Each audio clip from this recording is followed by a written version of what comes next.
प्रेम से बोलिए सियावर रामचंद्र की जय। प्यारे भक्तों, आज पौष मास की शुक्ला पक्ष की द्वितीय तिथि है और आज बुधवार का दिन है।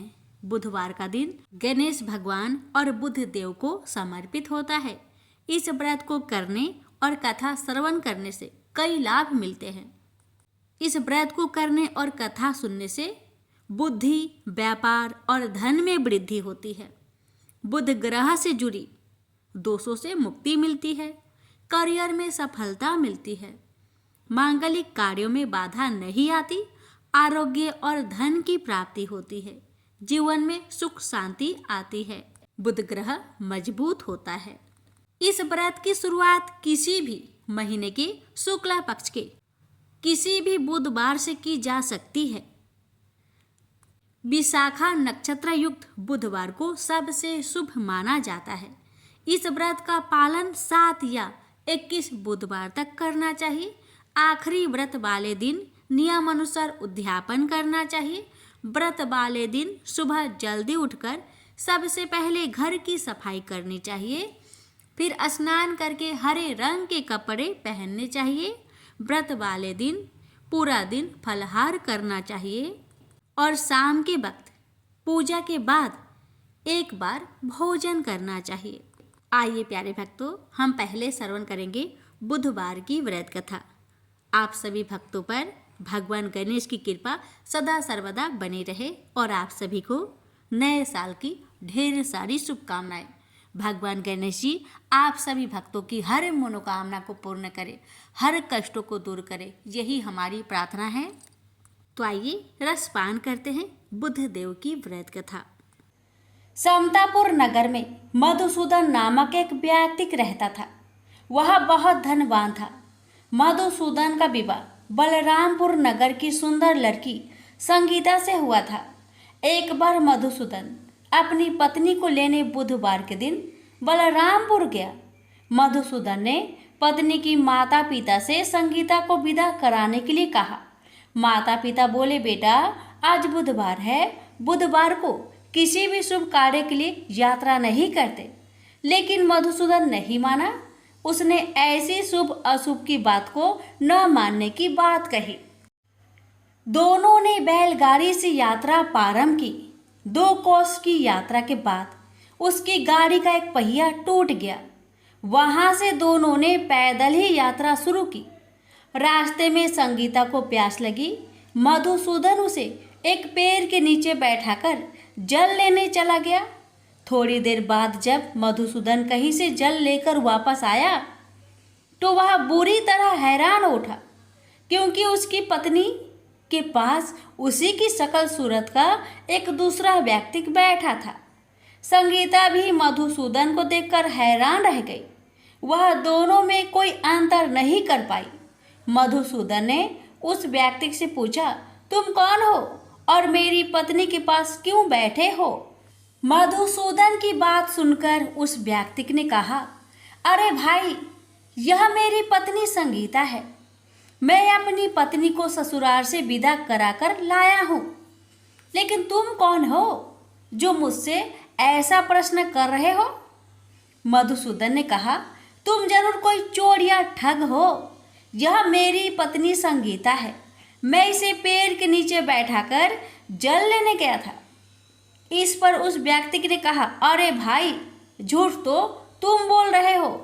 संगीता को प्यास लगने पर जल लेने तो मैं गया था। मैंने तो जल लाकर अपनी पत्नी को पिला भी दिया। अब तुम चुपचाप यहाँ से चलते बनो, नहीं तो किसी सिपाही को बुलवाकर तुम्हें पकड़वा दूंगा। दोनों एक दूसरे से लड़ने लगे। उन्हें लड़ते देख बहुत से लोग वहां एकत्र हो गए। नगर के कुछ सिपाही भी वहां आ गए। सिपाही उन दोनों को पकड़कर राजा के पास ले गए। सारी कहानी सुनकर राजा भी कोई निर्णय नहीं कर पाया। संगीता भी उन दोनों में से अपने वास्तविक पति को नहीं पहचान पा रही थी। राजा ने दोनों को कारागार में डाल देने के लिए कहा। राजा के फैसले पर असली मधुसूदन भयभीत हो उठा। तभी आकाशवाणी हुई, मधुसूदन, तूने संगीता के माता पिता की बात नहीं मानी और बुधवार के दिन अपनी ससुराल से प्रस्थान किया। यह सब भगवान बुद्ध देव के प्रकोप से हो रहा है। मधुसूदन ने भगवान बुद्ध देव से प्रार्थना की कि हे भगवान बुद्ध देव, मुझे क्षमा कर दीजिए, मुझसे बहुत बड़ी गलती हुई। भविष्य में अब कभी बुधवार के दिन यात्रा नहीं करूंगा और सदैव बुधवार को आपका व्रत किया करूंगा। मधुसूदन के प्रार्थना करने से भगवान बुद्ध देव ने उसे क्षमा कर दिया। तभी दूसरा व्यक्ति राजा के सामने से गायब हो गया। राजा और दूसरे लोग इस चमत्कार को देख हैरान हो गए। भगवान बुद्ध देव की इस अनुकंपा से राजा ने मधुसूदन और उसकी पत्नी को सम्मानपूर्वक विदा किया। कुछ दूर चलने पर रास्ते में उन्हें बैलगाड़ी मिल गई। बैलगाड़ी का टूटा हुआ पहिया भी जुड़ा हुआ था। दोनों उसमें बैठकर समतापुर की ओर चल दिए। मधुसूदन और उसकी पत्नी संगीता दोनों बुधवार को व्रत करते हुए आनंद पूर्वक जीवन यापन करने लगे। इस तरह भगवान बुद्ध देव की कृपा से उनके यहाँ खुशियाँ बरसने लगी। इस तरह जो स्त्री पुरुष विधिवत बुधवार का व्रत करके व्रत कथा सुनते हैं, भगवान बुद्ध देव उनके सभी कष्ट को दूर करते हैं। प्रेम से बोलिए बुद्ध देव की जय। एक बार नारायण नारायण करते नारद जी द्वारिकाधीश के दरबार में पहुंचे। उन्हें देख के श्री कृष्ण बहुत प्रसन्न हुए और बोले, देव ऋषि, द्वारिका में आपका स्वागत है। देव ऋषि नारद झुककर बोले, प्रभु प्रणाम। एक प्रश्न मेरे मन को परेशान कर रहा है कि ये माया क्या है। श्री कृष्ण मुस्कुराए और कहे, माया के बारे में हम विस्तार से चर्चा करेंगे। अभी मैं टहलने जा रहा हूँ, आप मेरे साथ टहलने चलेंगे? नारद जी ने कहा, अवश्य प्रभु। दोनों दरबार से निकले और द्वारिका नगर से बाहर आ गए। नारद पूछते हैं, प्रभु हम कहाँ जा रहे हैं? बस ऐसे ही हम थोड़ा घूमते हैं, कृष्ण भगवान ने कहा। दोनों चलने लगे और चलते चलते दोनों वीरान रेगिस्तान में पहुंच गए। बड़ी चिलचिलाती गर्मी थी, मगर भगवान श्री कृष्ण थे कि रुकने का नाम ही नहीं ले रहे थे। नारद जी की अवस्था खराब हो रही थी, किंतु वे कुछ बोल भी नहीं सकते थे। अचानक श्री कृष्ण रुके और उन्हें देख नारद मुनि ने राहत की सांस ली। श्री कृष्ण ने उनकी तरफ देखा और बोले, देव ऋषि, मुझे ना बड़ी प्यास लगी है, गला सूख रहा है, आप कहीं से जल की व्यवस्था कर सकते हैं? नारद जी ने कहा, अवश्य प्रभु। इतना कहकर नारद जी निकल पड़े जल ढूंढने। वे ढूंढते गए, लेकिन भला रेगिस्तान में जल कहाँ मिलता है आसानी से। उन्होंने इधर उधर देखा, बहुत ढूंढा जल। अंततः उन्हें दूर एक सरोवर दिखा तो वे तेजी से उसकी ओर बढ़े। जब थोड़ा करीब गए तो देखा कि उस जलाशय के पास तो एक छोटी सी बस्ती भी है। बड़े प्रसन्न हुए, प्रभु के लिए जल की व्यवस्था अब तो हो गई। जैसे ही वो गांव के पास पहुंचे तो देखा सामने एक कुआं था और एक बड़ी ही आकर्षक स्त्री कुएं से पानी भर रही थी। नारद जी उन्हें देखकर मोहित हो गए। उनके पास गए और उन्होंने कहा, देवी बहुत प्यास लगी है, थोड़ा जल मिलेगा? उस नारी ने मुस्कुराकर उनकी ओर देखा और कहा, अवश्य मिलेगा, और उन्हें पानी पिलाया। नारद मुनि पानी पीते समय भी बार बार उन्हें देख रहे थे और बड़े ही मोहित होते जा रहे थे। अंततः नारद जी की प्यास बुझ गई। उन्होंने उस नारी से पूछा, आपके पिता कहाँ हैं? उस स्त्री ने कहा, घर पे। उनसे मिलना है तो चलिए मैं ले चलती हूँ।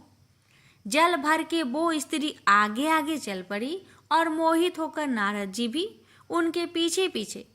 चलते चलते नारद उनके घर तक पहुँचे। घर के सामने उस स्त्री के पिता बैठे थे।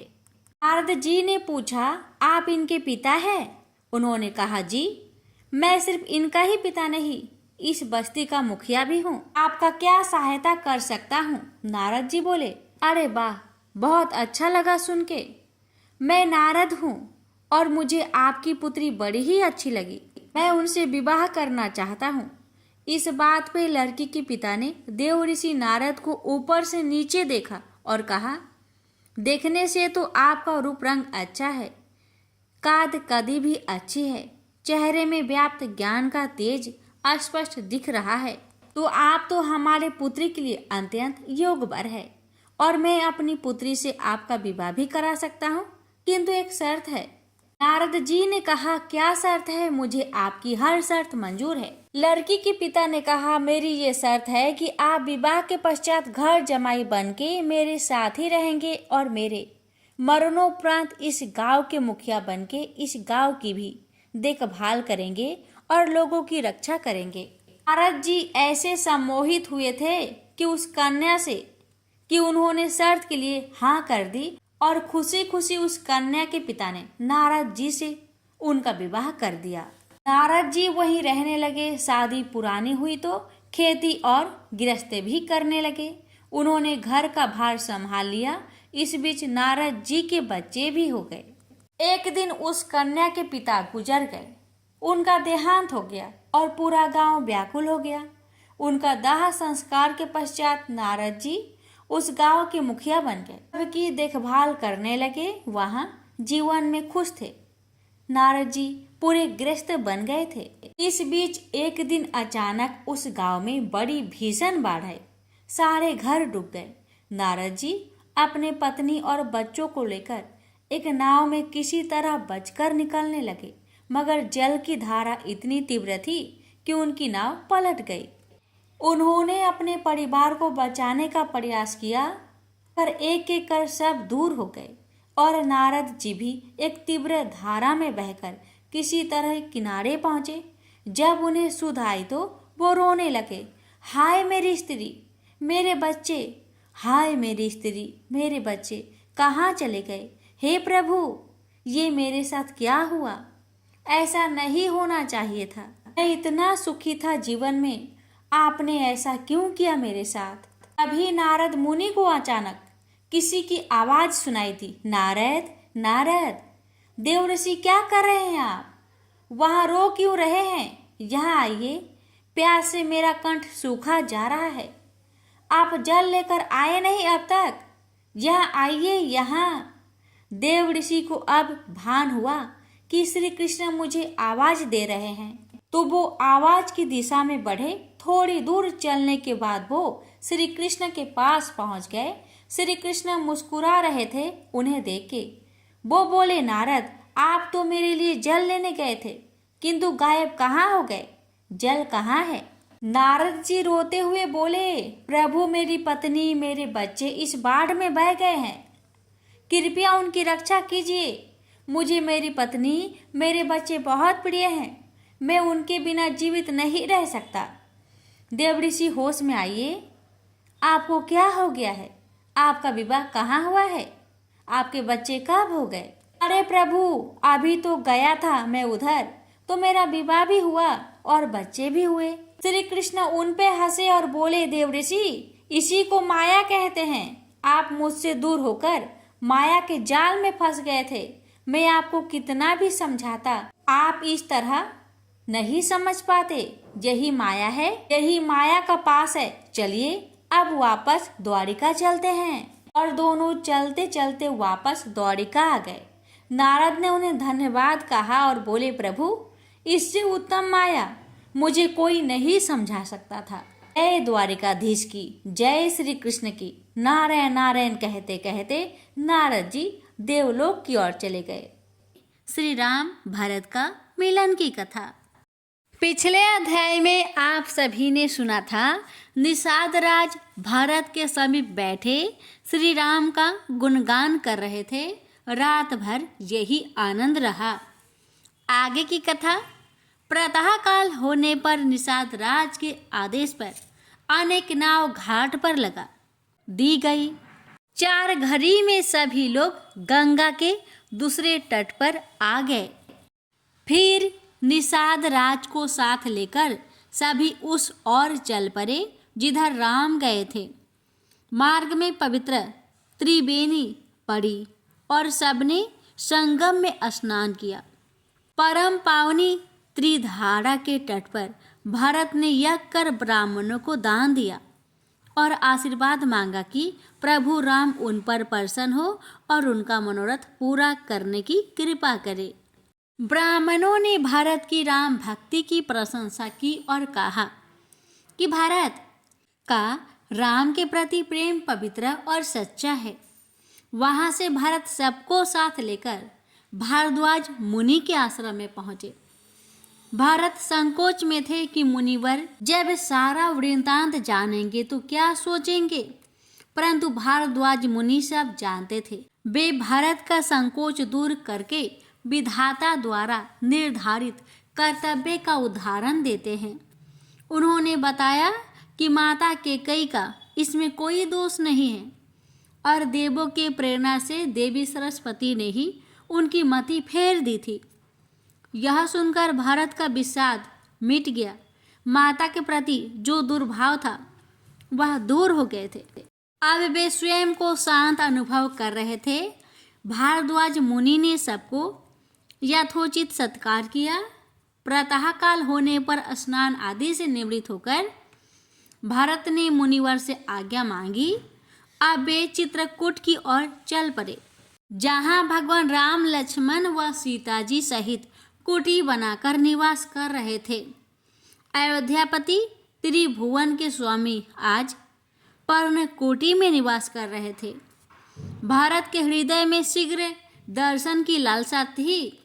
निषाद राज का हाथ थामे वे बड़े उत्साह से पैदल ही चले जा रहे थे। प्रकृति अनुकूल हो गई थी। बादलों ने छाया कर दी थी। शीतल मंद समीर बह रही थी। मन में उत्साह था। देवराज इंद्र चिंतित हो उठे। भरत का प्रेम इतना निश्चल और दृढ़ था कि इंद्र शंकाशील हो गए कि कहीं राम उनके स्नेह बंधन में बंधकर वापस ना चल पड़े। फिर तो बना बनाया काम बिगड़ ही गया। समझो, इंद्र ने अपनी शंका देवगुरु बृहस्पति के सामने रखी और उनसे कोई उपाय या छल करने की विनती की। भरत प्रेम का समुद्र थे और श्री राम संकोची। इंद्र भयभीत थे कि कहीं भारत के प्रेम का प्रचंड आकर्षण श्री राम को मोहित ना कर दे। इसलिए देवगुरु से कोई छल करने की विनती की। देवगुरु ने उन्हें समझाया कि कैकेयी के साथ जो छल किया गया उसमें प्रभु राम की भी प्रेरणा थी, परंतु अब उनसे विलग होकर ऐसा कुछ किया तो अनर्थ हो जाएगा। राम की इच्छा के बिना कोई कार्य सफल नहीं होता, अतः कुविचार भी मत करो। राम सर्वज्ञ, सर्वव्यापी और सर्वहितकारी हैं। वे देव उद्देश्य हेतु सबको संतुष्ट करेंगे। इंद्र का संदेह मिट गया। इधर तीर्थराज में स्नान करके भरत आदि सभी अयोध्यावासी चित्रकूट की ओर चले। मार्ग में यमुना के किनारे पड़ाव हुआ और फिर आगे बढ़ चले। उधर चित्रकूट में जैसे स्वर्ग उतर आया हो। जहाँ श्री राम बसते हो वहाँ स्वर्ग ही बन जाता है। अनेक आश्रम उनकी कुटिया के आसपास स्थापित हो गए थे। ऋषि मुनि और वनवासी उनके नित्य दर्शन करके स्वयं को बड़भागी मानते थे। जानकी सहित राम के दर्शन दुर्लभ है। इस मनोहर युगल के साथ शेष अवतार लक्ष्मण भी तो है। क्या कहना, इन तीनों के संयुक्त दर्शन तो क्षीर सागर में ही संभव है। योगी तपस्वी भी इस महादर्शन को हजारों वर्ष तपस्या करते हैं तो भी कोई पुण्यशाली ही सफल होता है। चित्रकूट की शोभा ही निराली थी। राम लक्ष्मण ने अपने हाथों से वह सुंदर पर्णकुटी बनाई और सीता ने उसे फुलवारी से सजाया। सीता और राम पर्णकुटी में शयन करते थे और राम भक्त लक्ष्मण रात भर बीतासन मुद्रा में बैठे परहरी बने रहते थे। लक्ष्मण ने निद्रा त्याग दी थी। रात्रि का समय था। लक्ष्मण पहरे पर थे और पर्णकुटी में सोई सीता ने अभी अभी स्वप्न देखा कि भरत समाज सहित वहां आ गए हैं। वे जाग गई तो राम भी जाग गए। सीता ने स्वप्न के बारे में बताया। राम भाव विभोर हो गए। परंतु भरत के आने का क्या कारण? राम ने कुटी से बाहर आकर लक्ष्मण को स्वप्न के विषय में बताया तो लक्ष्मण की भ्रुकुटी तन गई। लक्ष्मण जानते थे कि सीता जी का सपना सत्य ही होगा। उन्होंने निसंकोच कह दिया कि भारत के हृदय में राजमद समा गया है और अब वह निष्कटक राज्य की इच्छा से कुटिलता पर उतर आया है। सत्ता पाकर ऐसे विचार आना स्वाभाविक है। राम लक्ष्मण की इस बात से सहमत नहीं। वे भारत की साधुता जानते थे, अपने प्रति उनके प्रेम को जानते हैं। भारत का मन कदापि कलुषित नहीं हो सकता। लक्ष्मण अपने ज्येष्ठ की उदारता और दयालुता पर निछावर है। दोनों भाइयों को निंद्रा नहीं आ रही थी, अतः विचार विमर्श करने लगे। प्रातः होने पर स्नान आदि से निवृत्त होकर महादेव का पूजन किया। तभी एक मुनि कुमार दौड़े हुए आश्रम में आए और श्री राम को सिर झुकाकर प्रणाम करके वह समाचार सुनाया, भरत जी अपने साथ चतुरंगिनी सेना लेकर आ रहे हैं। सेना? लक्ष्मण क्रोध से कांपने लगे। कहने लगे कि उन्हें तो पहले ही संदेह था कि भारत के मन में खोट आ गया है, इसलिए वे सेना लेकर आए हैं। वे समझ रहे हैं कि वन में श्री राम असहाय है। नहीं जानते कि लक्ष्मण भी अपना कठोर धनुष लेकर उनकी सेवा में तत्पर है और उनकी तरफ तृतीयक दृष्टि डालने वाले को लक्ष्मण के पराक्रम का सामना करना होगा। लक्ष्मण का क्रोध समस्त संसार को भय देने वाला है। वे धनुष उठा लेते हैं तो बड़ी से बड़ी सेना और स्वयं इंद्र भी सामने हो तो भी उनका बाल बाका नहीं कर सकते। लक्ष्मण के इस क्रोध को देखकर राम बड़े स्नेह में उन्हें समझाने लगे, बिना विचारे कोई निर्णय लेना उचित नहीं है। जल्दी में किया गया कार्य प्राय फलीभूत नहीं होता। भारत के विषय में ऐसा सोचना भी पाप है, क्योंकि उनके समान पवित्र इस संसार में कोई अन्य नहीं। भी देववाणी होती है जो राम के विचारों का समर्थन करती है। यदि जगत में भरत का जन्म ना होता तो पृथ्वी पर संपूर्ण धर्मों की धुन कौन धारण करता? अब लक्ष्मण का संचय मिट गया। अपनी सोच पर वे सकुचा रहे थे। भरत आ रहे हैं तो अब उनसे मिलने की व्यग्रता हो उठी। लक्ष्मण कंदमूल एकत्र करने चले गए। अब भारत की प्रतीक्षा हो रही है। भारत आ रहे होंगे। चित्रकूट के क्षेत्र में पहुंचकर भरत भाव विहल हो उठे। अब कुछ ही क्षणों में राम के दर्शन करके नयनों को तृप्त करेंगे। सेना और समाज को मंदाकिनी के तट पर रोककर भारत ने माताओं, गुरु और मंत्री सुमंत की आज्ञा लेकर पथ प्रदर्शक के रूप में निषाद राज को साथ लिया और शत्रुघ्न सहित पैदल ही उस दिशा में चल पड़े जिधर उनके प्रिय प्रभु राम, माता जानकी और भ्राता लक्ष्मण का आश्रम था। भारत की मनोदशा विचित्र हो रही थी। माता कैकेयी के कृत्य के कारण मन मलिन हो रहा था और पग पीछे को हट रहे थे, परंतु राम की भक्ति का बल आगे बढ़ा रहा था। मार्ग में शकुन होने लगे, जिनका फल विचार कर निषाद राज ने जाने की संताप मिटेगा, हर्ष होगा, परंतु फिर अंत में दुख होगा। सब प्रभु की इच्छा से है। आश्रम दिखाई देने लगा। निषाद राज वहां प्राय आता जाता रहा था। चित्रकूट पर्वत की शोभा बड़ी मनोहर है। राम के प्रभाव से तो वह और भी स्वर्गिक हो रहा था। प्रभु का आश्रम देव नदी के तट पर विशाल वट वृक्ष के शीतल छाया में स्थित था। भांति भांति के पुष्पों से सजी वाटिकाओं से सुगंध वातावरण में तैर रही थी। भरत समीप होते जा रहे थे और हृदय प्रेम के आवेग से छलका जा रहा था। प्रभु के पावन आश्रम में प्रवेश करते ही हृदय के सब संताप मिट गए। भरत के नेत्र एकटक हो गए और पलकें झपकना भूल गई। लक्ष्मण जी सामने पीठ किए खड़े थे, सिर पर जटा, कमर में बलकल और उसी में तूनीर तथा कंधे पर धनुष है। वे परहरी की मुद्रा में खड़े थे। अंदर यज्ञ हो रहा था। श्री राम माता जानकी सहित वेदी में आहुति दे रहे थे और साधुगण मंत्र उच्चारण कर रहे थे। प्रभु दर्शन करके भरत के नेत्र से अश्रुधारा बहने लगी और सभी शोक दूर हो गए। भरत का अर्ध स्वर सुनकर लक्ष्मण ने उनके प्रेम को पहचान लिया। उन्होंने श्री राम से कहा, नाथ, भरत जी प्रणाम कर रहे हैं। राम अधीर हो गए और ऐसे खड़े हुए मानो भरत के ओझल हो जाने का भय हो। धनुष बाण इधर से उधर गिर गए। यह विह्वलता अद्भुत है। राम ने दौड़कर उन्हें हृदय से लगा लिया और दोनों के नेत्रों से जलधारा बहने लगी।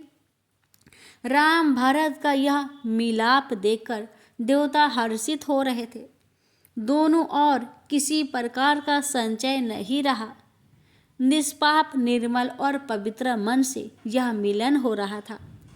राम की आंखों से अश्रुधारा बह रही थी और देवताओं की धुंधकुती बढ़ती जा रही थी। इधर लक्ष्मण और शत्रुघ्न का भावपूर्ण मिलन हो रहा था। संत समाज प्रसन्नचित्त था। यह मिलन कई मायनों में अद्भुत था। इससे रघुकुल की पुनः प्रतिष्ठा की स्थापना होगी। अब भरत और शत्रुघ्न सीता जी के चरणों में गिर पड़े। सीता ने मातृवत दोनों के सिर पर स्नेह से हाथ फिराया। यह मिलन, यह क्षमा, यह उदारता और यह याचना सब इस प्रेम में समाविष्ट हो गए थे। राम ने सबकी कुशल क्षेम पूछी तो भरत ने बताया कि गुरु वशिष्ठ, सभी माताएं, जानकी जी के माता पिता, मंत्री, सेवक और नगरवासी सब आपसे मिलने आए हैं। गुरु का आगमन सुनते ही राम विह्वल हो उठे। उन्होंने शत्रुघ्न को सीता जी की सेवा में छोड़ा और स्वयं लक्ष्मण सहित भरत और निषाद के साथ नदी तट की ओर चल दिए। राम वहां पहुंचे जहां उनके प्रियजन थे। सब उन्हें आते देख भाव विह्वल हो गए। एक साथ सब राम से मिलना चाहते थे। राम सबकी इच्छा पूरी करते हैं। वे अनेक रूप धारण करके सबके गले मिलने लगे। किसी को भी इस माया का आभास नहीं हुआ। सब यही सोचकर हर्षित है कि प्रभु सबसे पहले उसी से मिल रहे हैं। वे माता कैकेयी से मिल रहे थे। सरल स्वभाव और पूर्ण मात्र भक्ति से वे कैकेयी के चरणों में नत हो गए। कैकेयी कुछ सकुचा रही थी क्योंकि उन्हें अपने कृत्य का स्मरण हो आया था। राम उनका संकोच समझ गए और बड़े ही सुंदर शब्दों में काल, कर्म और विधाता का दोष बताकर सत्वाना दी। राम दया के सागर है, दुख मिटाने का अभूतपूर्व ज्ञान रखते हैं। कैकेयी का संताप भी मिट गया। राम कौशल्या के समीप उनके चरणों में बैठ गए। राम सुमित्रा की गोद में सिर रखे उनके स्नेहहीन स्पर्श से पुलकित हो रहे थे। राम जानकी जी से, वशिष्ठ जी से, एक एक पुरवासी से एक ही समय में मिल रहे थे। जब सबसे मिलन हो गया तो राम सभी को विनय सहित आश्रम में ले गए। वहाँ सीता जी अपने सासुओं से मिली, अपनी माता से मिली और अन्य स्त्रियों से भी प्रेम पूर्वक भेंट हुई। सुनैना अपनी पुत्री को तपस्विनी के भेष में देखकर कुछ उदास हो गई थी, परंतु सीता के मुख पर आनंद चमक रहा था। इससे उन्हें संतोष हुआ। जनक भी अपने साधु स्वभाव के अनुसार उपदेश दे रहे थे। उन्हें जगत की निश्चरता का अनुभव था। वे राम की महिमा जानते थे, अतः उनके हृदय में कोई विषाद नहीं रहता। वे समदर्शी थे, उन्हें सब और राम ही दिखते थे। वहाँ उपस्थित सभी में उन्हीं राम के दर्शन हो रहे थे। गुरु वशिष्ठ ने उचित अवसर जानकर जीवन मृत्यु के अनेक इतिहास सुनाते हुए राम को राजा दशरथ के देहावास की बात बताई। राम शोक से भर गए, लक्ष्मण तो असीम दुख से मूर्छित हो गए। जब राम शोक में हो तो प्रकृति शोक मुक्त नहीं रह सकती, सभी शोक से भर गए। मुनि वशिष्ठ हृदय में पुलकित है। राम अपनी प्रत्येक भूमिका को सहज होकर जीते हैं, स्वाभाविक होकर जीते हैं। यही तो उनकी लीला है। गुरुदेव उन्हें समझाने लगे। पिता की मृत्यु पर शोकाग्रस्त राम को समझाते हुए वशिष्ठ जी सकुचा रहे हैं, क्योंकि जानते हैं कि किसे समझा रहे हैं। जीवन मृत्यु जिनकी प्रेरणा से गति करते हैं वही सरसते हैं और वही विनष्ट करते हैं। यह तो गुरुदेव लोक व्यवहार का पालन कर रहे थे और राम भी उसी धारा में बह रहे थे। गुरुजी ने उन्हें मंदाकिनी में स्नान कराया और राजा की स्मृति में उनकी आत्मा की शांति हेतु उनके हाथों से हवन करवाया। उस दिन राम ने निर्जल व्रत रखा। गुरुदेव जैसे निर्देश करते रहे, राम उनका पालन करते रहे। पिता की आत्मा के शांति के लिए सभी संस्कार में मन योग से कर रहे थे। 2 दिन इसी प्रकार व्यतीत हो गए। राम ने देखा कि वैसे तो सभी प्रसन्न हैं, परंतु वन के स्वाभाविक कष्ट तो सभी को व्याप्त रहे होंगे। राम अपने स्नेहजनों को कष्ट में नहीं देख सकते। मखमली बिस्तरों पर सोने वाली उनकी माताएं आज भूमि पर शयन कर रही थी, कंदमूल खा रही थी। अतः राम ने गुरुदेव से प्रार्थना की कि आप सभी लोग अयोध्या पधारे, क्योंकि अयोध्या इस समय सूनी है और यहाँ वनों के बीच सबको असुविधा भी होती है। गुरुदेव ने कुछ दिन और उस आनंद को अनवरत रहने देने की बात कही तो राम मौन हो गए। गुरु की बात टाली नहीं जा सकती। प्रेम से बोलिए सियावर रामचंद्र की जय।